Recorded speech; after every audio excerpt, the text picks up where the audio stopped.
મારી Hasmukh Saxena official YouTube ચેનલને like કરી સબસ્ક્રાઇબ કરો અને બેલ આઇકોનના સિમ્બોલ પર ક્લિક કરો.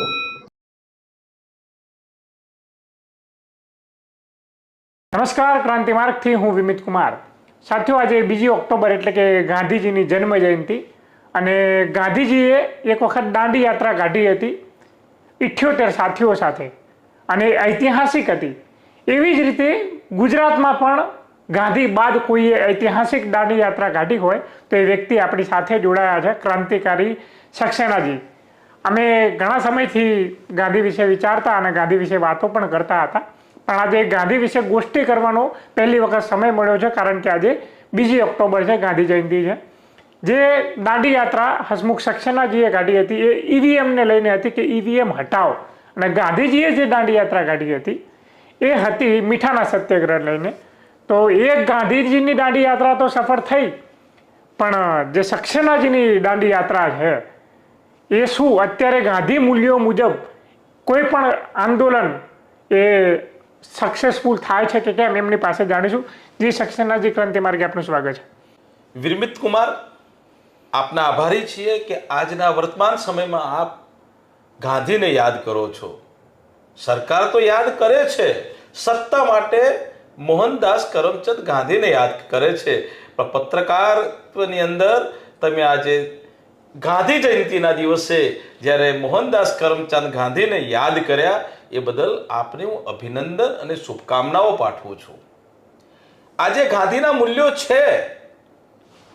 ગાંધી એ એક સમાજસેવી વ્યક્તિ હતા, પણ પરિસ્થિતિ એ થઈ કે જ્યાં ફાયદો હોય ત્યાં કાયદો લોકો જોતા હોય છે. વર્તમાનમાં લોકો મતલબી હોય છે. જ્યારે આપે ઐતિહાસિક શબ્દ વાપર્યો કે બીજી દાંડી યાત્રા ઐતિહાસિક હતી, એ ઐતિહાસિક એ રીતે તમે જે બોલો એ મને એ થોડું ગમ્યું નહીં. કેમ કે આ દાંડી યાત્રા જે હતી એ અંગ્રેજોના સમયમાં જે પ્રથમ દાંડી યાત્રા થઈ એ મીઠાના કર માટે હતી, અને આ જે બીજી દાંડી યાત્રા એટલે 12મી માર્ચ 2018ના દિવસે ક્યાંક ગડબડ થઈ. એવું લાગ્યું કે ઈવીએમમાં ક્યાંક ગડબડ થાય છે. મને મારા પોતાનો મત આપવા ગયો ત્યારે મને કંઈક કુશંકા થઈ કે ઈવીએમમાં ક્યાંક ગડબડ થાય છે. પણ જ્યારે પુસ્તકની અંદર મોહનદાસ કરમચંદ ગાંધીને વાંચ્યા ત્યારે એમણે એક શબ્દ લખ્યો હતો, અને એ પુસ્તકનું નામ હતું, મને યાદ છે ત્યાં સુધી, સત્યની લડાઈ. અને પુસ્તકમાં એક એવો શબ્દ હતો કે એ શબ્દ કે જે મશીનથી માણસનું મગજ બગડી જતું હોય તો એ મશીનનો વિરોધ કરવો જોઈએ. જ્યારે આ દેશમાં ઈવીએમ આવ્યું, ઈવીએમની શરૂઆત થઈ, ત્યાંથી ક્યાંક ને ક્યાંક ગડબડ છે એવું પ્રજાના મગજમાં ફિટ થયું. એટલે ગાંધીજી યાદ આવ્યા. હવે ગાંધીજીએ આટલી વિશાળ શક્તિશાળી અંગ્રેજો સામે દાંડી યાત્રા કરી હતી એક મીઠાના કર માટે. એટલે વિચાર આવ્યો કે જો આ દાંડી યાત્રા જે ગામ પવિત્ર ગામ હતા એ ગામમાંથી દાંડી યાત્રા જાય અને એક જાગૃતતા ફેલાય અને લોકોના કાન સુધી વાત પહોંચે કે આ ઈવીએમમાં ક્યાંક ગડબડ થાય છે અને ઈવીએમથી જે મતદાન થાય છે એમાં સત્તા લેવામાં આવે છે, એટલે દાંડી યાત્રા કરી. પણ જે રીતે આપે વાત કરી, મને ખબર છે તમે પ્રશ્ન પૂછવાના છો, આપના હોઠ ઉપરથી લાગે છે કે અંગ્રેજો વખતે જે મીઠાના કર માટે જે દાંડી યાત્રા થઈ હતી એ દાંડી યાત્રા સફળ થઈ, અને આ બીજી જે તમે શબ્દ બોલ્યા ને કે ઐતિહાસિક દાંડી યાત્રા કેમ સફળતા ના મળી. વાત એ નથી. દાંડી યાત્રા જે નીકળી એમાં સફળતા કેમ ના મળી? તો એ વખતે અંગ્રેજો હતા, આપણે ગુલામ હતા, અને અંગ્રેજો હતા માટે એનો ન્યાય મળી ગયો. આજે આપણે આઝાદ છીએ, ગુલામ દેશમાં આપણે આઝાદ છીએ, પ્રજાને એનું ખ્યાલ નથી. તમારો સાચો દુશ્મન કોણ? તો તમારી અજ્ઞાનતા છે. જે દિવસે પ્રજાને ખબર પડશે કે પ્રજા માલિક છે, પ્રજાને ખબર પડશે કે ઈવીએમમાં ક્યાં ગડબડ થાય છે, અને જે દિવસે પ્રજા જાગી ગઈ એ દિવસે આ 12મી માર્ચ 2018ની જે દાંડી યાત્રા જે ગાંધી આશ્રમથી કોચરબ આશ્રમ થઈને જે દાંડી પહોંચી હતી એની સફળતાના મૂલ્યો તમને જોવા મળશે. જેમ આપ પત્રકાર છો વિરમિત કુમાર, અને આજે તમે ગાંધીને પ્રેમ કરો ને ગાંધીની વાત કરી, જે દિવસે બધા પત્રકાર ગાંધીની વાત મૂકશે, ટીવી ઉપર નહીં, રસ્તા ઉપર ટીવીની, દાખલા તરીકે બોર્ડ તમે જોવા જાઓ છો તો અત્યારે ઉત્સવ મનાવવામાં સ્વચ્છોત્સવ એટલે પેલું કંઈક સ્વચ્છ એટલે ખાલી કાગળ ઉપર સ્વચ્છ છે, અંદર તો ગંદકી છે. ઘણા બધા વિડીયો આવે છે, આપણે કોઈની ટીકા ટિપ્પણીમાં પડતા નથી, પણ જે રીતે મોહનદાસ કરમચંદ ગાંધીએ એક નાની, જેને શું કહી શકાય, ધોતીની જગ્યાએ આપણે પોતડી એ કેમ પહેરી હતી? ખાલી એમનું અંગ ઢાંકવા માટે પોતડી પહેરી હતી. આ દેશની હાલત આ એક પોતડી જેવી થઈ ગઈ છે. સંવિધાનનો જો સાચી અમલવારી થાય તો દેશનો એક એક નાગરિક સૂટ બૂટમાં ફરશે. આ જે પરિસ્થિતિ ગાંધીના મૂલ્યો જેવી નથી, પણ ગાંધીની જે પોતડી છે એ પોતડી જેવી હાલત થઈ ગઈ છે. લોકો ડરમાં જીવી રહ્યા છે. લોકો ડર ઉપર તમે જુઓ તો એમને ભય, એટલો બધો ભય છે કે સાચું બોલવું હોય ને તો પણ એમને નાભીથી બહાર વાત નીકળતી નથી. આ નાભીની વાત એટલા માટે કરું છું કે આજે ઘણા બધા વર્ષો પછી આ 2 ઓક્ટોબર ખરેખર આ દેશની એક કરુણતા છે, વિશ્વની પણ એક કરુણતા છે કે આજે 2 ઓક્ટોબરે ગાંધી જયંતિ પણ છે, દશેરો પણ છે, અને લાલ બહાદુર શાસ્ત્રી જે ખેડૂતોના મસીહા હતા, ખેડૂતોની ચિંતા કરતા હતા, આ જન્મ જયંતિ લાલ બહાદુર શાસ્ત્રીની છે. આજે ગાંધીને પણ યાદ કરે છે, આજે દશેરાને પણ યાદ કરે છે, પણ લાલ બહાદુર શાસ્ત્રીને યાદ કરતા નથી. આ વાત એટલા માટે મારે તમને કરવી છે કે દશેરો તમે જે વાત કરો છો તો દશેરો આજે રાવણને અગ્નિ સંસ્કાર કરવામાં આવશે, એને સળગાવવામાં આવશે, પણ એને યુદ્ધ ક્યાં થશે? નાભીમાં થશે. આ નાભીની વાત આવી ને એટલે મને નાભી યાદ આવી.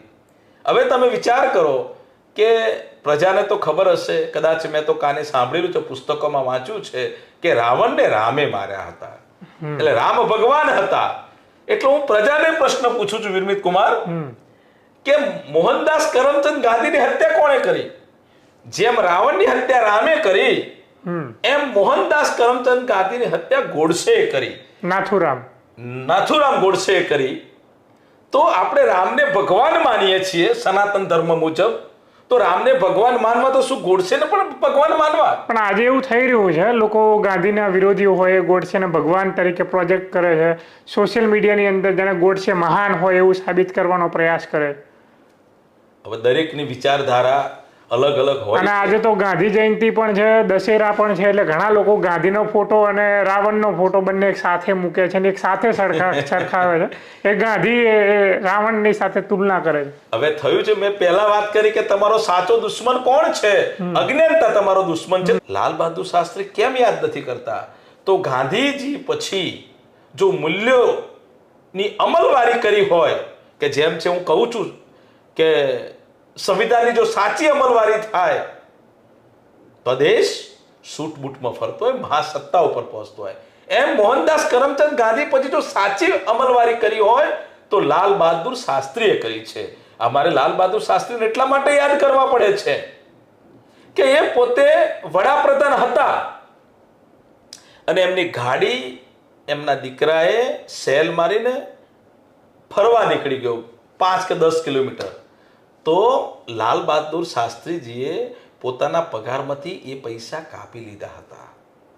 બીજી વાત કે લાલ બહાદુર શાસ્ત્રી એ પોતે વડાપ્રધાન હોવા છતાં પણ પોતાની સાદગી છોડી નથી. અને આજના નેતાઓ તો તમે જુઓ, લાલ બહાદુર શાસ્ત્રી પણ વડાપ્રધાન હતા, એમના 2 ડ્રેસ હતા, અને આજે એમના દીકરાને ગાડીમાં બેસવા દેવાનો પણ ઇનકાર કર્યો હતો. અને એમની માતા જ્યારે મળવા આવ્યા ત્યારે એમણે સ્પષ્ટ શબ્દોમાં ના પાડી કે હું એક કર્મચારી છું, અને કર્મચારી તરીકે ટિકિટ પણ લાઈનમાં લઈને ઊભા રહ્યા હતા. જ્યારે આજના વર્તમાન નેતાઓ, કેન્દ્રીય કક્ષાના નેતાઓ પોતાના દીકરાને સીધા ચેરમેન બનાવી દે છે. આ દેશની અંદર ઘણા બધા રાજ્યો છે બધા રાજ્યોમાં દારૂ વેચાય છે, ગુજરાતમાં દારૂબંધી છે. નિર્મિત કુમાર વાત સાચી ખોટી? પણ ગાંધી જયંતિના દિવસે મારે દુઃખ સાથે કહેવું પડે છે કે આ દેશમાં દારૂની છુટ્ટી પણ થવી જોઈએ અને સાથે સાથે ભ્રષ્ટાચારની પણ છુટ્ટી થઈ જવી જોઈએ. એટલે દારૂની છુટ્ટી એટલે રજા આપવી જોઈએ કે રજા આપવી જોઈએ, કારણ કે હાલ દારૂ મળવો જોઈએ કે ના મળવો જોઈએ?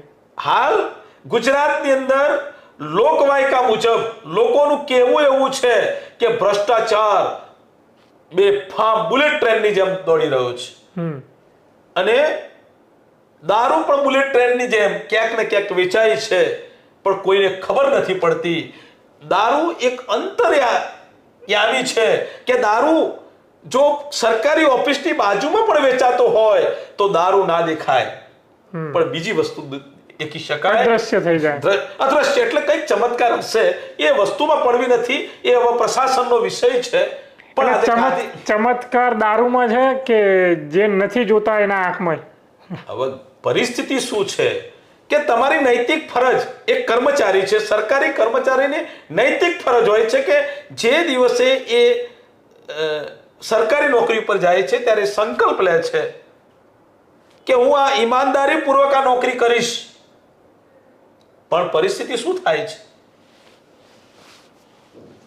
કે લોકોના કહેવા મુજબ કે આજકાલ કર્મચારીઓ ભ્રષ્ટાચારથી પોતાનું ઘર ચલાવે છે અને અમુક કર્મચારીઓ, બધા કર્મચારીની વાત હોતી નથી આમાં, અને જે પગાર આવે છે એ પગાર સીધો સેવિંગમાં જતો હોય છે. હવે આ વિષય તપાસનો વિષય છે, પણ તપાસ કરવા વાળા પણ જો એ પાછા કોઈના કર્મચારી છે ને, એ પણ કર્મચારી છે. પરિસ્થિતિ શું થઈ છે આની અંદર? મસીહા ગણવા કોને? મને તો એવું થાય છે કે રામે ફરીથી અહીંયા અવતાર લેવો જોઈએ કે આવા જે રાવણના જે 10 મુખ કાપવામાં આવે છે, જો રામ અહીંયા આવી જાય અને રામ જેવો દેશ બની જાય તો કદાચ આવા જે રાવણો જે છે, કારણ કે મેં પુસ્તક વાંચ્યું મુજબ રાવણ સાચા હતા કોણ હતું એ આપણને ખબર નથી, રામ સાચા હતા કોણ હતું આપણને ખબર નથી. આ તો ગ્રંથોએ કરી છે ગરબડ. જેમ અમેરિકાએ ગરબડ કરી એટલે આપણા વડાપ્રધાન સાહેબને સ્વદેશી વસ્તુ અપનાવો એવી ખબર પડી, એમ ગ્રંથોએ કરી છે ગરબડ અને વાત ન કરી એક પણ ખરી. જેને પૂજાય તે પૂજો. આ છે ધર્મની બલિહારી. આજે ધર્મના નાતે દશેરાના દિવસે બેઠા છે કે ધર્મ એ મનની શાંતિ માટે છે. દશેરો છે, આજે કીધું કે 10 મસ્તક કાપી નાખો, પણ 10 મસ્તક કયા? કે ક્રોધ, મન, મોહ, માયા, કોઈની ઉપર અત્યાચાર કરવો, કોઈની ઉપર રેપ કરવો. આજે જો ગાંધી જીવતા હોત તો ગોડસેની જરૂર જ ના પડત, પોતે જાતે પિસ્તોલ મારીને મરી ગયા હોત. વાત સમજો તમે? આજે જો મોહનદાસ કરમચંદ ગાંધી જીવતા હોત તો જાતે ગોળી મારીને મરી ગયા. એ પ્રકારની પરિસ્થિતિ છે. મારાથી શબ્દો નથી બોલી શકાતા. આજે ગાંધી જયંતિ છે. તમને કેમ એવું લાગે છે કે ગાંધીજી કદાચ અત્યારે જીવતા હોત તો પોતાની જાતે પિસ્તોલ લઈને ગોળી મારીને મરી જાત? કારણ કે અંગ્રેજો વખતે જે લડ્યા બરાબર ગાંધીજી, તો આ હવે તો અંગ્રેજો જતા રહ્યા, હવે તો સાવ આસાન હશે ગાંધીજી માટે લડવું. જો કદાચ જે જીવતા હોત તો મરવું આસાન હતું ગાંધીજી માટે હશે કે લડવું? હવે તમે જે વાત કરી રહ્યા છો, તમને પહેલા સ્પષ્ટ વાત કરી. એ વખતે અંગ્રેજો હતા એટલે દાંડી યાત્રા સફળ થઈ. આજે દાંડી યાત્રા કાઢવામાં આવે તો એ અંગ્રેજો પારકા હતા, એ પોતાના નહોતા. જ્યારે પોતાના દુશ્મન હોય છે ને ત્યારે દિલ સળગે છે કે લકડે જલે તો ધુઆં નિકલતા, દિલ જલે તો કિસને પતા ચલે. કોને વાત કરવી? આજે મોહનદાસ કરમચંદ ગાંધી એમના પર વંશજો હશે. મોહનદાસ કરમચંદ ગાંધીના જે મૂલ્યો સાચવતા અઢળક લોકો હશે, એના વિરોધ કરનાર પણ હશે. સિક્કાની બંને બાજુઓ છે. ઘણા બધા લોકો મને હણે છે કે મોહનદાસ કરમચંદ ગાંધીનો વિરોધ પણ કરતા હોય છે. પૂના મહારાજે તો વિરોધ કરતા હોય છે, પણ જ્યારે એમને હું શાંતિથી સમજાવું છું ત્યારે એમને મેં સ્પષ્ટ વાત કરી, તમે મોહનદાસ કરમચંદ ગાંધીનો વિરોધ કરો છો તો તમારી પાસે જે ગાંધી જે અંદર જે ખિસ્સામાં જે સંપત્તિ લઈને નોટ લઈને ફરો છો એમાં તો મોહનદાસ કરમચંદ ગાંધીનો ફોટો છે, તો કેમ એ ફાડી નથી નાખતા? કારણ કે એમને ખબર છે, પાગલ નથી કે આ પૈસા કહેવાય, અહીંયા આ ફાડી શકાય નહીં. એટલે બધા હોશિયાર છે. આ દુનિયામાં કોઈ ગાંડો વ્યક્તિ નથી, પણ જે દિવસે પ્રજાને ખબર તમારો સાચો દુશ્મન કોણ છે, તો અજ્ઞાનતા તમારો સાચો દુશ્મન છે. મારે વારંવાર આ શબ્દ કહેવો પડે. પ્રજા જે દિવસે જાગી એ દિવસે તમને ખબર હશે, આજે મારાથી આ ગુજરાતમાં રહીને આ વસ્તુ ના બોલી શકાય, પણ જે નેપાળવાળી અને બાંગ્લાદેશવાળી જે થાય છે એ પ્રજા કદાચ આ દેશમાં ના કરે એનું દુઃખ છે. માટે કહું છું તમને કે આજે મોહનદાસ કરમચંદ ગાંધી જો જીવતા હોત તો કદાચ ગોળી મારીને પોતે આત્મહત્યા કરે, એમાં ગોડસેની જરૂર જ નહોતી. જી હસમુખ સર સક્સેનાજી, આપનો ખૂબ ખૂબ આભાર કે ક્રાંતિ માર્ગે આપણે ગોષ્ઠી કરી અને દર્શકોને આ વિડીયો ગમ્યો હશે, કારણ કે ગાંધી જયંતિ છે અને ગાંધી વિશે થોડી ઘણી અમે ચર્ચા કરી. ઘણા સમયથી વિચારતા હતા ને આજે કરવાનો અવસર મળ્યો. જોતા રહેજો ક્રાંતિ માર્ગ ઇન્કલાબ જિંદાબાદ.